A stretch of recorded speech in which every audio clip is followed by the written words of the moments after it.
వారాహి తెలుగు అకాడమీకి స్వాగతం అండి. మీకు ఇంతకు ముందు ఛందస్సులో వృత్త పద్యాల గురించి చెప్పడం జరిగింది. ఇప్పుడు మనము ఉపజాతి పద్యాల గురించి తెలుసుకుందాం. ఉపజాతి పద్యాల గురించి తెలియాలంటే మనకు ముందుగా ఏం తెలియాలి? ఇంద్రగణాలు, సూర్యగణాలు తెలియాలి. మనకు వృత్త పద్యాల్లో ఉన్నప్పుడు నజబజ జజర ఎలా వస్తాయో ఇక్కడ మనకు ఉపజాతి పద్యాల్లో కూడా ఈ ఇంద్రగణాలు, సూర్యగణాలు రావడము జరుగుతుంది. ముందు ఇంద్రగణాలు అంటే ఎలా ఉంటాయి, సూర్యగణాలు అంటే ఎలా ఉంటాయి అంటే ముందు అవి ఎన్ని లఘువులు వస్తాయి, ఎన్ని గురువులు వస్తాయి అనేది తెలియాలి. ముందు చూడండి, ఇంద్రగణాలు ఎన్ని? 6. నల, నగ, సల, భ, ర, త. నల, నగ, సల, భ, ర, త. అంటే భరత అంటే భ అంటే భగనం, ర అంటే రగనం, త అంటే తగనం. ముందు చూడండి, నల అంటే ఏంటి? 4 లఘువులు. 4 లఘువులు అంటే నగనం మీద లఘువు, నగనం మీద లఘువు. నగ అంటే నగనం మీద గురువు. నా అంటే నగనం, ఘ అంటే గురువు అని గుర్తుపెట్టుకోవాలి. సల, స అంటే సగనం, లా అంటే లఘు. సగనం అంటే మనకి ఎన్నోసాయో తెలుసు, లఘువు లఘువు గురువు. అలాగే లా ఉంది కదా, లఘువు అని గుర్తుపెట్టుకోవాలి. భగనం ఆది గురువు తెలుసు, రగనం మధ్య లఘువు, తగనము అంటే అంత్య లఘువు. ఇవి ఏంటి? ఇంద్రగణాలు. ఇవన్నీ ఏంటివి? ఇంద్రగణాలు. అలాగే సూర్యగణాలు ఎన్ని? 2. సూర్యగణాలు ఎన్ని? 2. నగనం, నగనం అంటే మనకి ఇంతవరకే తెలుసు, 3 లఘువులు. హగనము అంటే గురువు లఘు. దీని హగనాన్ని ఇంకో పేరేంటి? గలం అని కూడా అంటారు. అంటే మనకు ఉపజాతి పద్యాల్లో, ఉపజాతి పద్యము అంటే ఆటవెలది, తేటగీతి, సీసం. ఈ 3 పద్యాల యొక్క లక్షణాలు తెలియాలన్నా, లఘు గురువులు గుర్తించాలన్నా మనకు వాటిలో వచ్చేటివి ఏవి? ఈ గణాలు రావడం జరుగుతుంది. ఏ గణాలు? సూర్యగణాలు, ఇంద్రగణాలు రావడము జరుగుతుంది. మనం నెక్స్ట్ ఆటవెలది, తేటగీతి పద్యాలు గుర్తించాలన్నా, వాటిని ఘన విభజన చేయాలన్నా ఇవి మనకు తప్పనిసరిగా రావాలి. ఉపజాతి పద్యాల్లో ఇప్పుడు తేటగీతి. తేటగీతిలో చూడండి, మనకు తేటగీతిలో కూడా 4 పాదాలు ఉంటాయి. అందులో మనకి 4 పాదాలకు లక్షణాలు ఒకేలాగా ఉంటాయి. అంటే మొదట ఒక సూర్యగణం, 2 ఇంద్రగణాలు, మళ్ళీ 2 సూర్యగణాలు వస్తాయి. అదే మనకు ఆటవెలది అయితే వేరేగా ఉంటాయి. 3 సూర్యగణాలు ఉంటాయి, 2 ఇంద్రగణాలు ఉంటాయి. అది కూడా మొదటి పాదంలో, 3వ పాదంలో, 2వ పాదంలో, 4వ పాదంలో అయితే 5 సూర్యగణాలే వస్తాయి. కానీ ఇక్కడ తేటగీతిలో అలా కాదు. మొదట మనకి ఏమొస్తుంది? ఒక సూర్యగణం వస్తుంది, తర్వాత 2 ఇంద్రగణాలు వస్తాయి, తర్వాత మళ్ళీ 2 సూర్యగణాలు వస్తాయి. అంటే ఒక పాదంలో మొత్తం ఎన్ని గణాలు వస్తాయి? 5 గణాలు వస్తాయి. అలా 4 పాదాల్లో ఇవే లక్షణాలు రావడం జరుగుతుంది. అంటే ఇప్పుడు మొదటి పాదంలో ఎలాగైతే గణాలు వస్తాయో తర్వాత ఉన్న 3 పాదాల్లో కూడా అలాగే వస్తాయి. అంటే ఒక సూర్యగణం, 2 ఇంద్రగణాలు, మళ్ళీ 2 సూర్యగణాలు రావడం జరుగుతుంది. ముందుగా ఒకసారి మనకు తేటగీతి లక్షణాలు అన్ని గుర్తుకు రావాలి అంటే ఒకసారి ఈ చిన్న సూత్రము గుర్తు పెట్టుకుంటే చాలు. చూడండి ఎలా? సూర్యుడొక్కడు సురరాజులిద్దరు, దినకర ద్వయంబు తేటగీతి. సూర్యుడొక్కడు సురరాజులిద్దరు, దినకర ద్వయంబు తేటగీతి. సూర్యుడు ఎవరు? ఒక్కడు. సూర్యుడు ఒక్కడు. ఒక్కడు అంటే సూర్యగణం ఎన్ని వస్తాయంట? మొదట 1. ఎన్ని వస్తాయి? 1. సురరాజులిద్దరు. సురులు అంటే దేవతలు. దేవతలకు రాజు ఎవరు? ఇంద్రుడు. సురరాజులు 2. సురరాజులు 2 అంటే 2. సురరాజులు ఎవరు? ఇంద్రుడు. ఇంద్రుడు అంటే ఇక్కడ ఇంద్రగణాలు అని అర్థం. అర్థం చేసుకోవాలి. ఎన్ని వస్తాయంట? 2. ఇంద్రగణాలు ఎన్ని వస్తాయంట? 2. మళ్ళీ చూడండి, దినకర ద్వయంబు. దినకరుడు అంటే ఎవరు? మళ్ళీ సూర్యుడు. దినకరుడు అంటే ఎవరు? సూర్యుడు. ద్వయము అంటే, ద్వయంబు అంటే 2 అని అర్థం. ద్వి అంటే ఏంటి? 2. దినకర ద్వయంబు తేటగీతి అంటే మనకు తేటగీతిలో లక్షణాలు గుర్తు పెట్టుకోవాలంటే మొదట చూడండి, సూర్యుడు ఒక్కడు అంటే సూర్యగణం మొదట 1, తర్వాత సురరాజులు 2 అంటే 2 ఇంద్రగణాలు. దినకరుడు అంటే మళ్ళీ సూర్యగణాలు. ద్వయంబు అంటే మళ్ళీ సూర్యగణాలు ఎన్ని రావాలి? 2 రావాలి. అంటే చూడండి, మనకు మళ్ళీ ఇది లఘుగురులు గుర్తించి ఘన విభజన చేస్తే మనకు ఈ లక్షణాలన్నీ కూడా అర్థమైపోతాయి. మాకు దీర్ఘం ఉంది కాబట్టి ఇక్కడ ఏమవుతుంది? గురువు అవుతుంది.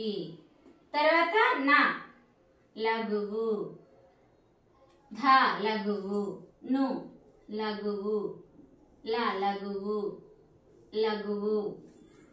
ఇక్కడ దాకి రాబోతుంది కాబట్టి ఇది ఏమవుతుంది? ముందున్న అక్షరం, సంయుక్తాక్షరానికి ముందున్న అక్షరం ఏమవుతుంది? గురువు అవుతుంది. దా పక్కల 0 ఉంది కాబట్టి ఇది ఏమవుతుంది? గురువు అవుతుంది. అలాగే ఇక్కడ లఘువు, ఇక్కడ లఘువు, లఘువు, లఘువు, ఇక్కడ లఘువు, లఘువు, లఘువు. మనకి ఇప్పుడు ఏం రావాలి? మొదట సూర్యగణం రావాలి. 5 గణాల్లో మొదటి గణం మనకి ఏం రావాలి? తేటగీతిలో సూర్యగణం రావాలి. సూర్యగణంలో చూడండి, గురువు, మొదట గురువు, లఘువు, ఇదేమవుతుంది? హగనం. మొదట గురువు, లఘు ఉన్నది ఏమవుతుంది? హగనం. హగనము అంటే ఏంటి? మనకు సూర్యగణం. మళ్ళీ మనకి ఏం రావాలి? 2 ఇంద్రగణాలు రావాలి. ఇంద్రగణం అంటే ఇక్కడ 4 లఘువులు వచ్చినాయి అంటే ఏంటి? ఇది నలము. నలము అంటే ఏం గణము? ఇంద్రగణం. నల అంటే ఏంటి? ఇంద్రగణం. మళ్ళీ మనకి ఇక్కడ గురువు, గురువు, లఘువు, గురువు, గురువు, లఘువు, గురువు, గురువు, లఘువు ఉన్నది ఏముంది? చూడండి, మనకు త అంటే ఇది కూడా ఇంద్రగణమే కదా, తగనం. ఏమొచ్చింది మనకి ఇక్కడ? తగనం. తగనం అంటే మనకేంటి? ఇంద్రగణం. మళ్ళీ మనకి ఏం రావాలి? వరుసగా లాస్ట్ లో ఏం రావాలి? 2 సూర్యగణాలు రావాలి. లఘువు, లఘువు, లఘువు, లఘువు, లఘువు, 3 లఘువులు ఉన్నది ఏంటి? నగనం. నగనము అంటే ఏంటి? సూర్యగణం. ఇక్కడ కూడా 3 లఘువులే వచ్చింది, ఇది కూడా నగనం. నగనము అంటే ఏంటి? సూర్యగణం. అంటే మనకు తేటగీతిలో ఏ పాదం తీసుకున్నా, 4 పాదాల్లో ఏ పాదం తీసుకున్నా మొదట ఒక సూర్యగణము, తర్వాత 2 ఇంద్రగణాలు, మళ్ళీ తర్వాత 2 సూర్యగణాలు రావాలి. అలాగే మనకు యతిమైత్రి చెల్లుతుంది కదా. యతిమైత్రి ఎక్కడ ఉంటుంది? మొదటి గణములోని మొదటి అక్షరం. ఇది ఇప్పుడు 1వ గణం, 2వ గణం, 3వ గణం, 4వ గణం, 5వ గణం. మనకు మొదటి గణంలోని మొదటి అక్షరానికి, అలాగే 4వ గణంలోని మొదటి అక్షరానికి యతిమైత్రి చెల్లుతుంది. ఏం చూడండి, మా మా ఈ అక్షరాలకు ఏం చెల్లింది? యతిమైత్రి. అంటే మొదటి గణంలోని మొదటి అక్షరము 4వ గణంలోని మొదటి అక్షరానికి యతిమైత్రి చెల్లింది. ఏముంది? యతిమైత్రి. యతిమైత్రి చెల్లింది. అలాగే ఇంకేంటి? 4 పాదాల్లో ఇవే లక్షణాలు సమానంగా ఉంటాయి. ఇవే లక్షణాలు వస్తాయి. అంటే ఇక్కడ మొదటి పాదమైన, 2వ పాదం తీసుకున్నా, 3వ పాదం తీసుకున్నా, 4వ పాదం తీసుకున్నా ఇవే గణాలు రావడం జరుగుతుంది. ఇలాగే రావడం జరుగుతుంది. ప్రాసయతి ఉంటుంది. మీకు ఇంతకుముందు ఆ వీడియోలో మనం ఏంటి ఆట వెలుగులో కూడా చెప్పిన ప్రాసయతి చెల్లుతుంది. ప్రాసయతి అంటే ఏంటి అని కూడా చెప్పిన. యతి ప్రాసక్షరము అంటే యతి పక్కల అంటే పద్య పాదంలోని రెండవ అక్షరాన్ని ప్రాస అంటారు. ప్రాస నియమం అంటే 4 పాదాల్లో ఒకే అక్షరం వస్తే దాన్ని రెండవ అక్షరం ఒకటే వస్తే దాన్ని ప్రాస నియమం అంటారు. ఒకవేళ ఇక్కడ ప్రాసయతి అంటే ఇక్కడ మా అక్షరం ఇక్కడ మా అక్షరం దీనికి సరిపోయిన మైత్రి ఒకవేళ లేకపోతే మనము రెండవ అక్షరమైన ప్రాసక్షరమును ఇక్కడ యతి స్థానం పక్కన ఉన్న ప్రాసక్షరాన్ని చూడాలి. చూస్తే ఆ రెండు కరెక్ట్ సమానంగా ఉంటే ఒకే అక్షరానికి సంబంధించినవి ఉంటే అప్పుడు ప్రాసయతి అనుకోవాలి. ఇప్పుడు మనకు యతి మైత్రి కుదిరింది కాబట్టి అవసరం లేదు. ఒక ఏమంటారు 4 పాదాల్లో ఇవే లక్షణాలు వస్తాయి. ఇది మాత్రం గుర్తుపెట్టుకోవాలి. సూర్యుడొక్కడు సురరాజులిద్దరు దినకరద్వయంబు తేటగీతి. సూర్యుడొక్కడు సురరాజులిద్దరు దినకరద్వయంబు తేటగీతి అని ఇది గుర్తుపెట్టుకోవాలి. ప్రతి పాదంలో మొదట సూర్యగణం 2 ఇంద్రగణాలు మళ్ళీ 2 సూర్యగణాలు రావడం జరుగుతుంది. అలాగే మనకు ఇంద్రగణాలు అంటే ఏంటి, సూర్యగణాలు అంటే ఏంటివి ముందుగా మనం అవి నేర్చుకోవాలి. అవి నేర్చుకుంటే మనకు ఉపజాతి పద్యాలు కానీ జాతి పద్యాలు కానీ గుర్తించడం సులభమవుతుంది. ఇప్పుడు మనము లఘు గురువులను గుర్తిద్దాం. వా వా అంటే లఘువు, టాకమిస్తే టు ఇది రసాక్షరమే కాబట్టి ఇక్కడ లఘువే, ఇక్కడ నీ లఘువే. కాలు కాలు అంటే కాకు దీర్ఘం అంటే గురువు. లా దీనికి ఇక్కడ కూడా లు, ఇక్కడ ఒత్తుంది కానీ ద్విత్వాక్షరమే కానీ ద్విత్వాక్షరానికి ముందున్న అక్షరం గురువు అవుతుంది కానీ దీర్ఘం లేని ద్విత్వాక్షరాలు మనకు గురువులు కావు అని మనకు తెలుసు. ఇక్కడ ఏం రావాలి, లఘువు. ఇక్కడ కా అంటే ఇక్కడ కూడా లఘువు లఘువు, ఇక్కడ లఘువు లఘువు లఘువు. హేమఘటము అంటే హే అంటే హాకి ఏత్వం దీర్ఘం ఉంది కాబట్టి మనకు దీర్ఘం వచ్చింది కాబట్టి ఇక్కడ ఏం రావాలి, గురువు రావాలి. ఇక్కడ లఘువు, ఇక్కడ లఘువు. ఠా లఘువు, ము లఘువు, నా కూడా లఘువు. చూడండి ఇక్కడ మనకు లఘు గురువులు గుర్తించడం జరిగింది. అలాగే ఇక్కడ చూడండి జలము లఘువు లఘువు లఘువు. తెచ్చే అంటే చాకి చా ఏత్వం దీర్ఘం ఉంది అలాగే ఒత్తు ఉంది. ఒత్తు ఉన్న అంటే ద్విత్వాక్షరం, ఇది కూడా ద్విత్వాక్షరానికి ముందున్న అక్షరం ఏమవుతుంది, గురువు అవుతుంది. గురువు, ఇక్కడ లఘువు, ఇక్కడ గురువు, ఇది లఘువు, ఇక్కడ గురువు, లఘువు లఘువు లఘువు లఘువు.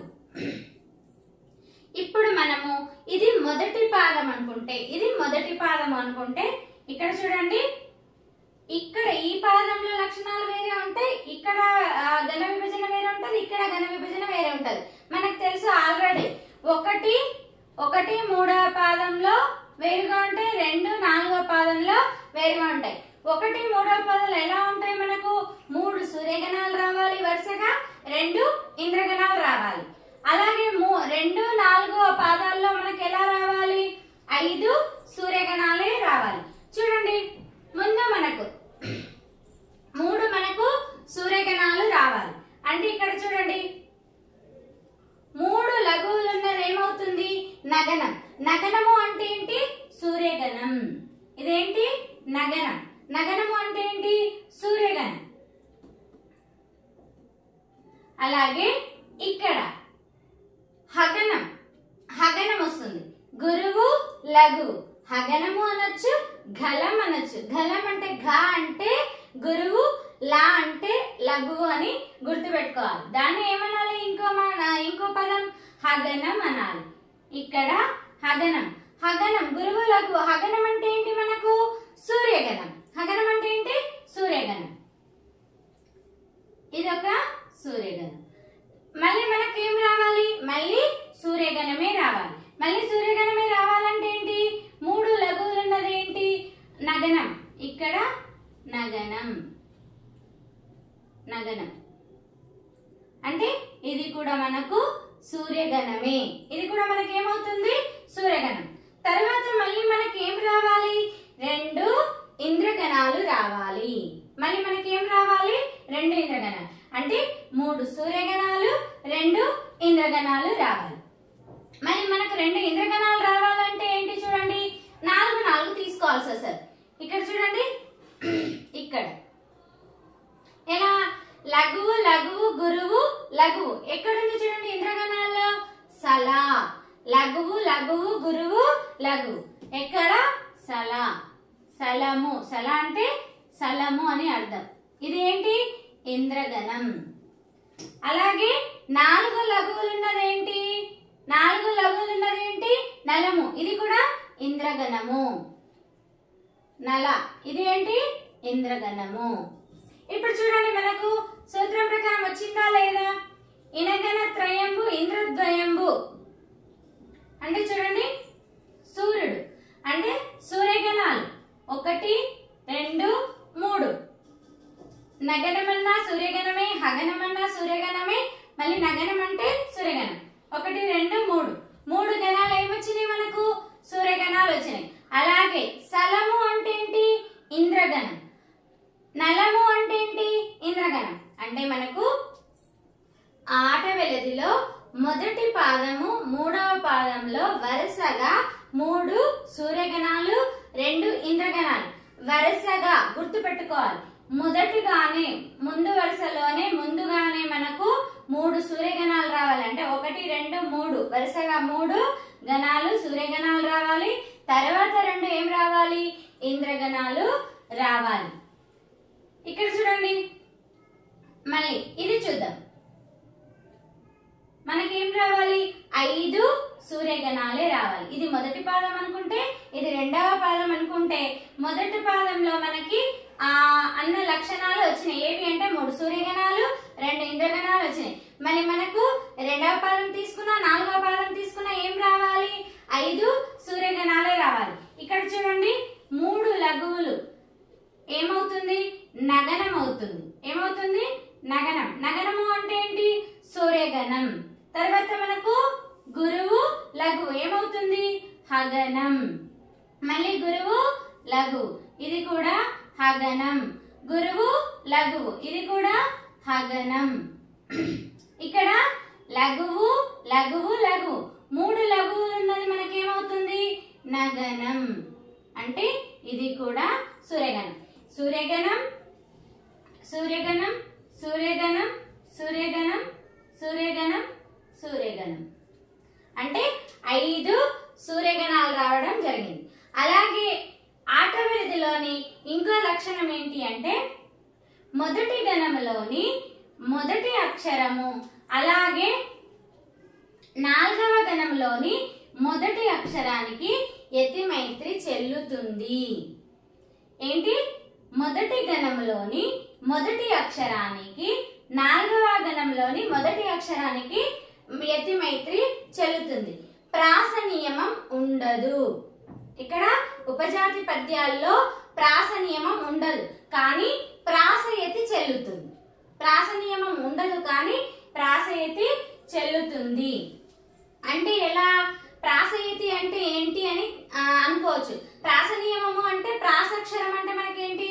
పద్య పాదములోని 2వ అక్షరాన్ని మనము ప్రాసక్షరం అంటారు. ప్రాస నియమము అంటే 4 పాదాల్లో 2వ అక్షరం ఒకే అక్షరానికి సంబంధించింది వస్తే అప్పుడు దాన్ని ప్రాస నియమం అంటారు.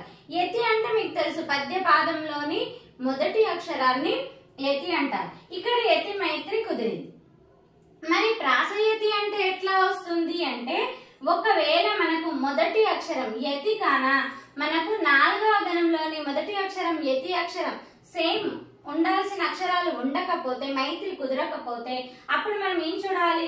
ప్రాసక్షరమైనటువంటి 2వ అక్షరాన్ని యతి స్థానం తర్వాత ఉన్న అక్షరాన్ని చూసుకోవాలి. అప్పుడు ప్రాసయతి, 2 అక్షరాలు సమానంగా ఉంటే అప్పుడు ప్రాసయతి అని అంటారు. నెక్స్ట్ చూడండి, 2వ పాదంలో మొత్తం ఎన్ని వచ్చినాయి మనకు 5 సూర్యగణాలు రావడం జరిగింది. ఇక్కడ కూడా మొదటి గణంలోని మొదటి అక్షరము అలాగే మనకు 4వ గణంలోని మొదటి అక్షరము యతి మైత్రి చెల్లుతుంది. మరి ఇక్కడ జా ఉంది, ఇక్కడ సా ఉంది. మరి అక్షరాలు సేమ్ కాదు కదా అంటే యతి మైత్రి వర్ణాలు అని ఉంటాయి. యతి మైత్రి వర్ణాలు అంటే అవి ఏంటివి చూడండి. చ ఝ ఝ షే ష స. చ ఝ ఝ షే ష స. ఇవి అంటే ఇక్కడ చా ఉండి ఒకవేళ మొదటి అక్షరంలో ఇక్కడ చా ఉండి ఇక్కడ 4వ గణంలోని మొదటి అక్షరం సా ఉన్న చా ఉన్న ఈ మిగతా ఏ అక్షరాలున్నా కూడా యతి మైత్రి చెల్లుతుంది. ఇప్పుడు మనకు ఝా ఉంది, ఝాకి మనకి ఏమొచ్చింది సా వచ్చింది. అంటే ఇక్కడ ఝా ఈ ఉన్న అక్షరాల్లో ఏ ఒక అక్షరం వచ్చి మిగతా అక్షరాలు 4వ గణంలో ఉంటే అప్పుడు యతి మైత్రి చెల్లుతుంది అని చెప్పొచ్చు. అంటే యతి మైత్రి వర్ణాలు అంటే అక్షరాలు ఏవి అంటే చ ఝ ఝ షే ష స. ఈ అక్షరాలు ఏవి ఉన్నా కూడా మొదటి యతి స్థానంలో అలాగే ఇక్కడ ఈ 4వ గణంలో యతి స్థానంలో ఉంటే ఈ అక్షరాలు ఏమున్నా కూడా యతి మైత్రి చెల్లుతుంది అని చెప్పొచ్చు. మళ్ళీ ఒకసారి చూడండి. ఆటవిలదిలో మొదటి పాదము 3వ పాదంలో లక్షణాలు సేమ్ ఉంటాయి. అంటే గణాలు ఎన్ని వస్తాయో ప్రతి పాదంలో 5 గణాలు రావడం జరుగుతుంది. మొదటి పాదంలో 5 గణాలు వస్తాయి, 2వ పాదంలో 5 గణాలు వస్తాయి, 3వ పాదంలో 5 గణాలు వస్తాయి, 4వ పాదంలో 5 గణాలు వస్తాయి. మనము జాతి పద్యాలైనా ఉపజాతి పద్యాలైనా మనము అక్షరాలు అనము, గణాలు అంటాం. ఇక్కడ గణాలుగా విభజిస్తాం. మొదటి గణం, 2వ గణం, 3వ గణం, 4వ గణం, 5వ గణం. అందుకే ఇక్కడ మనకు మొదట 3 వరుసగా మొదటి పాదంలో 3వ పాదంలో వరుసగా 3 సూర్యగణాలు రావాలి. అలాగే 2 ఇంద్రగణాలు రావాలి. 2 4వ పాదంలో మాత్రం 5 సూర్యగణాలే రావాలి. బాగా గుర్తు పెట్టుకోండి. 5 సూర్యగణాలు. 1వ పాదం 3వ పాదంలో ఏం రావాలి? 3 సూర్యగణాలు అలాగే 2 4 పాదాలు. ఇక్కడ 1 3వ పాదంలో 3 సూర్యగణాలు 2 ఇంద్రగణాలు రావాలి. 2 4వ పాదంలో 5 సూర్యగణాలే రావాలి. ఇది మనకు గుర్తుండాలి. గణ విభజన చేసిన తర్వాత మనకు మొదటి గణంలోని మొదటి అక్షరానికి అలాగే 4వ గణంలోని మొదటి అక్షరానికి యతి మైత్రి చెల్లుతుంది. ప్రాస నియమం ఉండదు. ప్రాస యతి చెల్లుతుంది. ఏముండదు? ప్రాస నియమం ఉండదు. 4 పాదాల్లో 2వ అక్షరం ఒకటే రాదు అంటే ప్రాస నియమము ఉండదు. ప్రాస యతి కుదురుతుంది అని చెప్పొచ్చు. ఇది ఆటవిలది పద్యం యొక్క లక్షణాలు. ఉపజాతి పద్యాల్లో సీస పద్యం గురించి మనము తెలుసుకుందాం. ఇంతకుముందు వీడియోలో మనము ఆటవిలది తేటగీతి గురించి తెలుసుకోవడం జరిగింది. ఇప్పుడు మనము సీస పద్యం గురించి తెలుసుకుందాం. సీస పద్యంలో కూడా ఎన్ని పాదాలు ఉంటాయి? 4 పాదాలు ఉంటాయి. 4 పాదాల్లో మనకు చదవడానికి సులభంగా ఉండడానికి 8 భాగాలుగా ఇవ్వడం జరుగుతుంది. మనం ఘన విభజన చేసినప్పుడు కూడా ఒక పాదాన్ని 2 భాగాలుగా అంటే ఇది ఒక అర్ధ భాగము ఇది ఒక అర్ధ భాగం అంటే మొదట ఒక పాదం తీసుకున్నాము అంటే ఆ పాదాన్ని మనము 2 భాగాలుగా రాసుకుంటాం. మనకు బుక్ లో ఇచ్చినప్పుడైనా సరే మనకు 8 భాగాలుగా కనిపిస్తుంది. అంటే ఒక్క పాదాన్ని 2 భాగాలు అంటే ఒక్కొక్కటి ఒక అర్ధ భాగం అంటే 2 భాగాలుగా చేయడం జరుగుతుంది. ముందు చూడండి, మనకు సీస పద్యంలో మన గణాలు ఎలా వస్తాయి? 6 ఇంద్రగణాలు 2 సూర్యగణాలు వస్తాయి. 6 ఇంద్రగణాలు 2 సూర్యగణాలు అంటే మనం ఒక పాదాన్ని 2 అర్ధ భాగాలుగా విభజించినప్పటికీ 2 కలిపి మనకి ఎన్ని గణాలు రావాలి? 8 గణాలు రావాలి. అంటే మొదటి అర్ధపాదంలో 4 గణాలు, దీంట్లో రెండవ అర్ధభాగంలో 4 గణాలు రావడం జరుగుతుంది. ఈ రెండు కలిపితేనే మనకి ఎన్ని గణాలు రావాలి? ఈ రెండు కలిపితే 8 గణాలు రావాలి. ఈ రెండు కలిపితే 8 గణాలు రావాలి. ఇక్కడ పైన 4 కింద, అంటే మొదటి అర్ధభాగంలో 4 గణాలు, రెండవ అర్ధభాగంలో 4 గణాలు. ఈ మొత్తం కలిపితే మనకు 6 ఇంద్రగణాలు రావాలి, 2 సూర్యగణాలు రావాలి. ఇక్కడ చూడండి, మనము ముందుగా గణ విభజన చేసుకుందాం. లోకంబు, లా కొత్తం దీర్ఘం ఉంది కదా, ఇది గురువు. ఏమవుతుంది? గురువు అవుతుంది. లోకంబులెవని నాలోకించిన సమస్త కర్మల చేయగా గడుచుచుండు. లోకం, కం అంటే అక్కడ 0 ఉంది కదా, ఇది కూడా గురువు అవుతుంది. ఇది లఘువు అవుతుంది. ఇది లఘువు, లఘువు, లఘువు. ఇది నాకు దీర్ఘం ఉంది కాబట్టి గురువు. ఇక్కడ లా కోత్వం దీర్ఘం ఉంది కాబట్టి గురువు. ఖి 0 ఉంది కాబట్టి గురువు. చి లఘువు. నా ఇది లఘువు. ఇక్కడ లఘువు. ఇక్కడ సాకి తావుతుంది కాబట్టి ఇది గురువు. ఇదేమవుతుంది?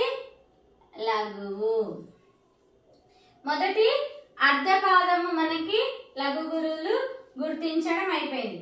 అలాగే ఇక్కడ రెండవ అర్ధభాగంలో చూడండి, రాకి మా అవుతుంది కాబట్టి దాని ముందున్న అక్షరం ఏమవుతుంది?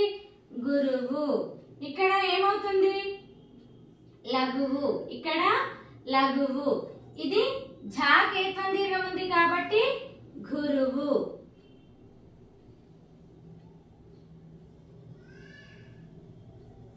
అలాగే యా, ఇక్కడ లఘువు. ఇక్కడ దీర్ఘం ఉంది కాబట్టి గురువు.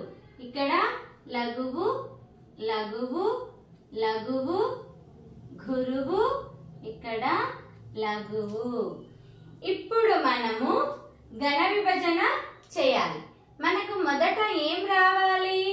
6 ఇంద్రగణాలే రావాలి. మొదట ఏం రావాలి? మనకు 6 ఇంద్రగణాలే రావాలి. ఇంద్రగణాలు రావాలంటే ముందుగా మనం చూసుకోండి, గురువు, గురువు, లఘువు ఏమవుతుంది మనకు? తగనం. గురువు, గురువు, గురువు, గురువు, లఘువు, తగనం. తగనము అంటే మనకు ఇంద్రగణం. తగనము అంటే ఏంటి? ఇంద్రగణం. తర్వాత మళ్ళీ ఏంటి? నఘ అంటే నగనం. 3 లఘువులు వచ్చి ఒక గురువు వస్తే ఏమవుతుంది? నగనం. నగనం మీద గురువు, నగనం మీద గురువు అంటే నఘ. నగనం మీద గురువు వస్తే ఏమవుతుంది? నఘ. నగ, నగనం. నగ అంటే ఇక్కడ లఘువు, లఘువు, లఘువు, గురువు. నా అంటే నగనం, ఘ అంటే గురువు అని గుర్తు పెట్టుకోవాలని చెప్పిన కదా. ఇది కూడా ఏ గణం? ఇంద్రగణం. మళ్ళీ మనకి ఏమొస్తుంది? గురువు, గురువు, లఘువు. ఇది కూడా ఏమవుతుంది? తగనం. తగనం అంటే మనకేంటి? ఇంద్రగణం. మళ్ళీ ఇక్కడ చూడండి, లఘువు, లఘువు, గురువు, లఘువు. లఘువు, లఘువు, గురువు ఏముంటది? సగనం. సగనం మీద లఘువు వచ్చింది అంటే ఏమంటది మనకు? సలము. సల అంటే ఏంటి మనకు? ఇది కూడా ఇంద్రగణం. సల అంటే ఏంటి మనకు? ఇంద్రగణం. సలము అనొచ్చు, సల అని అనొచ్చు అక్కడ.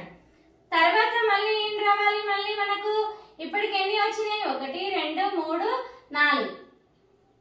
ఇక్కడ చూడండి, 1, 2, 3, 4. 4 ఇంద్రగణాలు అయినాయి కదా.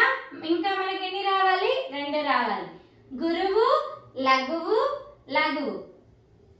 గురువు, లఘువు, లఘువు. ఆది గురువు అంటే ఏంటి? భగనం. ఆది గురువు అంటే ఏంటమ్మా? భగనం. భగనము అన్నా కూడా మనకి ఏం గణము? ఇంద్రగణం. మనకు ఇక్కడ చూడండి, గురువు, లఘువు, గురువు. మధ్య లఘువు ఏంటి మనకు? రగనం. మధ్య లఘువు ఏంటమ్మా? రగనం. రగనం అంటే కూడా మనకేంటి? ఇంద్రగణం. రగనం అంటే కూడా మనకేంటి? ఇక్కడ రగణం అంటే మనకేంటి? ఇంద్రగణం. అలాగే చూడండి ఇక్కడ ఇక్కడ మళ్ళీ 3 లఘువులు. 3 లఘువులు అంటే ఏంటి? నగనం. నగనము అంటే ఏంటి? సూర్యగణం. నగనము అంటే ఏంటమ్మా? సూర్యగణం. ఇక్కడ ఇది సూర్యగణం. తర్వాత మళ్ళీ మనకు గురువు లఘువు. గురువు లఘువు వస్తే ఏముంటది? హగనం. హగనం అంటే ఏంటి? సూర్యగణం. అగనము అంటే ఏంటి? సూర్యగణం. చూడాలి. ఇప్పుడు చూడండి, మనకు సీస పద్యంలో మనకు 4 పాదాలు ఉంటాయి. 4 పాదాలు ఉంటాయి, కానీ మనము వాటిని 8 భాగాలుగా చేసుకోవడం జరిగింది. అంటే మనకు పుస్తకాల్లో ఇవ్వడమైనా ఎక్కడైనా కూడా సీస పద్యాన్ని 8 భాగాలుగా ఇస్తారు. అంటే ఒక్క పాదాన్ని 2 భాగాలుగా విభజించడం జరిగింది, 2 భాగాలుగా చేయడం జరిగింది. అలాగే ఇక్కడ కూడా మనము 2 అర్ధ భాగాలు తీసుకున్నాం. అంటే ఇది ఒక పాదం అని అర్థం. ఈ అర్ధ భాగము, ఈ అర్ధ భాగం 2 కలిపితే ఒక పాదం అవుతుంది. సీస పద్యంలోని ఒక పాదం అవుతుంది. చూడండి, మనకు సీస పద్యం లక్షణాల్లో ఏంటి? 6 ఇంద్రగణాలు, 2 సూర్యగణాలు రావాలి. 6 ఇంద్రగణాలు 1 2 3 4 5 6 6 ఇంద్రగణాలు. అలాగే మళ్ళీ చివరన 2 సూర్యగణాలు రావడం జరిగింది. మరి దీనికి యతిమైత్రి ఉంటుందా అంటే ఉంటుంది. ఏ దాంట్లో? మొదటి గణంలో. ఇక్కడ మొదటి గణంలోను, అలాగే 3వ గణంలో. 3వ గణంలో మొదటి గణంలో యతిమైత్రి. యతిమైత్రి 1 3వ గణాల్లో. అంటే మొదటి గణంలోని మొదటి అక్షరం. ఇది మొదటి గణంలోని మొదటి అక్షరం. అలాగే 3వ గణం 1 2 3 3వ గణంలో ఇక్కడ లో. అంటే లో లో. అలాగే చూడండి, 5 7వ గణంలో యతిమైత్రి చెల్లుతుంది. 4 5 6 7 అంటే కింద అర్ధ భాగం, 2వ అర్ధ భాగంలో మొదటి. అంటే ఇది 5వ గణం. 5వ గణంలోని మొదటి అక్షరము, అలాగే 5 6 7 7వ గణంలోని మొదటి అక్షరం. కకగగాలు ఠ ఇట్లా చెల్లుతాయని చెప్పిన మీకు ఇంతవరకు ఒక వీడియోలో కూడా చెప్పడం జరిగింది. ఖ ఘ, ఖ వర్గము, ఠ వర్గము, థ వర్గం అని ఉంటాయి కదా. అలా ఇక్కడ ఖ వర్గం దానికి ఇక్కడ ఖ, ఇక్కడ గ యతిమైత్రి చెల్లడం జరిగింది. అంటే మళ్ళీ చూడండి, మొత్తము ఎన్ని గణాలు ఉంటాయి అంటే 2 అర్ధ భాగాలు. అంటే ఆ 2 అర్ధ భాగాలు కలిపితే ఒక పాదం. ప్రతి అర్ధ భాగంలో 4 గణాలు, 2వ అర్ధ భాగంలో మళ్ళీ 4 గణాలు. అంటే ఈ 2 కలిపి 8 గణాలు రావడం జరుగుతుంది. మొదట 6 గణాలు ఏవి? ఇంద్రగణాలు వస్తాయి. అలాగే 2 సూర్యగణాలు రావడం జరుగుతుంది. వాటికి యతిమైత్రి ఎక్కడ అంటే మొదటి పాదంలోని మొదటి గణంలోని మొదటి అక్షరము, 3వ గణంలోని మొదటి అక్షరానికి, అలాగే 5వ గణంలోని మొదటి అక్షరానికి, 7వ గణంలోని మొదటి అక్షరానికి యతిమైత్రి కుదురుతుంది, చెల్లుతుంది అని చెప్పవచ్చును.